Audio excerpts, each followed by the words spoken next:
जय हिंद, नमस्कार। आपके साथ हूं मैं खुशबू मनोरमा मिश्रा और आप देख रहे हैं लाइव टाइम्स। देखिए, वक्फ जो बिल है वो अब कानून बन चुका है, लेकिन जो प्रदर्शन है कुछ राज्यों में किसी संगठन के, वो रुके नहीं हैं। इसी में से एक राज्य है पश्चिम बंगाल। अगर आप पश्चिम बंगाल की बात करें तो कुछ जिलों में जिस तरीके से आग भड़की है, हिंसा लगी है, हिंसा हो रही है, वो कहीं ना कहीं कई सारे सवालों को खड़े कर रही है कि आखिरकार ये हिंसा क्यों, आखिरकार ये उपद्रव क्यों, ये आगजनी क्यों।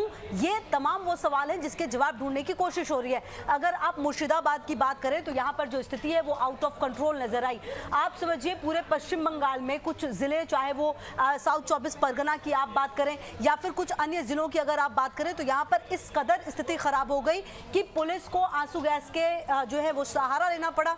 दिन दहाड़े आपको बता दें कि एक पुलिस वैन जो थी उसमें तोड़फोड़ की गई और 10 पुलिसकर्मी इस पूरे घटनाक्रम में घायल हो गए। इसके अलावा वेस्टर्न रेलवे ने जो है वो बयान जारी किया। उन्होंने कहा अजीमगंज न्यू फरक्का स्टेशन में दोपहर 2:46 पर लगभग 5000 लोगों की भीड़ ने धुलियान गंगा स्टेशन के पास ट्रैक जाम कर दिया। तो आप देखिए, ये जो प्रदर्शन का तरीका है ना कहीं खास करके अगर आप माफ कीजिए पश्चिम बंगाल की बात करें तो ये बिल्कुल भी सही नहीं है। देखिए, कहीं ना कहीं अगर आपको कोई कानून समझ में नहीं आ रहा तो उसके लिए रास्ते अलग हो सकते हैं, लेकिन इस तरह से हिंसा करना, इस तरीके से ट्रैक जैम कर देना, तो ये कहीं ना कहीं वो तरीके हैं जिससे कि आप आम लोगों को परेशान कर रहे हैं। हालांकि जो मुर्शिदाबाद में अभी स्थिति है फिलहाल वो कंट्रोल में है, लेकिन आप ये समझिए कि जो राज्यपाल हैं उनकी तरफ से भी तमाम बातें कही जा रही हैं। अब देखिए, मुख्यमंत्री ममता बनर्जी, कुछ दिन पहले उनका एक बयान सामने आया जिनकी तरफ से ये कहा गया कि पश्चिम बंगाल में वो ये जो वक्फ कानून है ना उसे लागू नहीं होने देंगी।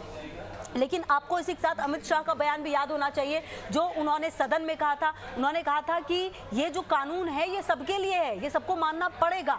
तो अब जो टकराव की स्थिति है वो कहीं ना कहीं साफ नजर आ रही है और शायद जिस तरह का बयान दिया जा रहा है ममता बनर्जी की तरफ से, वो कहीं ना कहीं ये जो लोग प्रदर्शन कर रहे हैं उनके लिए सह का काम कर रहा है। यही वजह है शायद कि वो इस तरह से प्रदर्शन कर रहे हैं। अब सवाल ये है कि आखिरकार पश्चिम बंगाल में ये स्थिति बनी क्यों, आखिरकार पश्चिम बंगाल में जो सिचुएशन है वो सुधरेगी कब। आप देखिए, आपको ये बता दें कि जो all India Muslim personal law board है, वक्फ बचाओ अभियान का पहला फेज 7 जुलाई यानी 87 दिन तक चलेगा। उनका ये कहना है कि हम जो है 87 दिन प्रदर्शन करने वाले हैं। मुस्लिम पर्सनल लॉ बोर्ड का ये कहना है। इसमें वक्फ कानून के विरोध में 1 करोड़ हस्ताक्षर कराए जाएंगे जो पीएम मोदी को भेजे जाएंगे। इसके बाद अगले फेज की रणनीति तैयार की जाएगी। इसके अलावा आप देखिए, अगर तमाम कुछ और राज्यों की भी बात करें तो जो स्थिति है वो ठीक नहीं लगी। मोदी सरकार पर देखिए सांप्रदायिक एजेंडा चलाने का आरोप लगाया गया।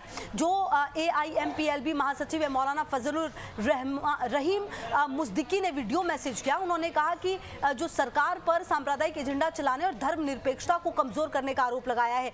हालांकि अब देखिए, जो all India Muslim personal law board है वो ये कह रही है कि शाह बानो जैसा जन आंदोलन बनाया जाएगा, इसे ये भी कहा जा रहा है। लेकिन आप ये समझिए कि कहीं ना कहीं जिस तरीके से तमाम राज्यों में, खास करके पश्चिम बंगाल, महाराष्ट्र में भी प्रदर्शन हुए थे, इसके अलावा जो उत्तर प्रदेश में भी प्रदर्शन हुए हैं, लेकिन देखिए प्रदर्शन का जो तरीका है वो कहीं ना कहीं बहुत मैटर करता है। आपके प्रदर्शन से जो आम जनता है अगर उन्हें परेशानी हो रही है, मतलब कि आप परेशानी का सबब उनके लिए बन रहे हैं। अगर आपको प्रदर्शन करना है तो आप शांतिपूर्ण तरीके से, इनफैक्ट कई जगहों पर इजाजत लेकर आप मार्च भी निकाल सकते हैं। लेकिन जिस तरह की तस्वीर पश्चिम बंगाल में, और ये देखिए पश्चिम बंगाल में आखिर ये कंट्रोल क्यों नहीं हो पा रहा। ऐसा तो है नहीं कि ये सडनली हो गया है, ऐसा तो है नहीं कि ये मुर्शिदाबाद, अगर यहाँ पर आग लगी है, यहाँ पर अगर आगजनी की गई तो ये पहला मौका नहीं है। मुर्शिदाबाद में 8 और 9 तारीख को भी ऐसी कुछ घटनाएं सामने आई थी, जो वो तस्वीरें सामने आई थी और यहाँ पर भी प्रदर्शन किया गया था, जो प्रदर्शन काफी उग्र था। अब देखना आने वाले समय में ये भी महत्वपूर्ण है कि अच्छा देखिए, अभी जो अपडेट है फिलहाल वो ये भी कहा जा रहा है कि लगभग 100 से ज़्यादा प्रदर्शनकारियों को गिरफ्तार किया गया है और पुलिस ये भी कह रही है कि 70 लोगों को सूती से, 41 लोगों को शमशेरगंज से गिरफ्तार किया गया है। इसके अलावा जैसा कि हम देखिए जिक्र कर रहे थे, मुर्शिदाबाद, नॉर्थ 24 परगना, मालदा में स्थिति बिगड़ी थी। हालांकि अब क्योंकि प्रदर्शनकारी जो हैं उन्होंने नेशनल हाईवे 12 पर जो सरकारी वाहन है उसमें आग लगाई थी, पुलिस पर पथराव किया था। तो ये वो तमाम घटना थी जिसके बाद जो स्थिति है बिल्कुल जलता हुआ पश्चिम बंगाल नजर आ रहा था। हालांकि अब राज्यपाल जो CV आनंद बोस हैं उन्होंने भी बातचीत की है। आपको बता दें, केंद्रीय मंत्री अमित शाह से उन्होंने चर्चा की है। इसके अलावा बोस ने राज्य सरकार को मुर्शिदाबाद, मालदा, दक्षिण 24 परगना जिलों के संवेदनशील इलाकों में उपद्रव के लिए जिम्मेदार उपद्रवियों के खिलाफ सख्त एक्शन लेने की बात कही है। वहीं अब देखिए, हमलावर बीजेपी है इस पूरे मामले में। जो शुवेंदु अधिकारी है वो कह रहे कट्टरपंथी खुलेआम हिंसा कर रहे हैं और उन्होंने राज्य सरकार पर हमला किया। बंगाल में अराजकता और कानून व्यवस्था की स्थिति खराब होती जा रही है। उन्होंने कहा कुछ कट्टरपंथी समूह संविधान और कानून का विरोध कर खुलेआम हिंसा कर रहे हैं और आम लोग असुरक्षित हैं।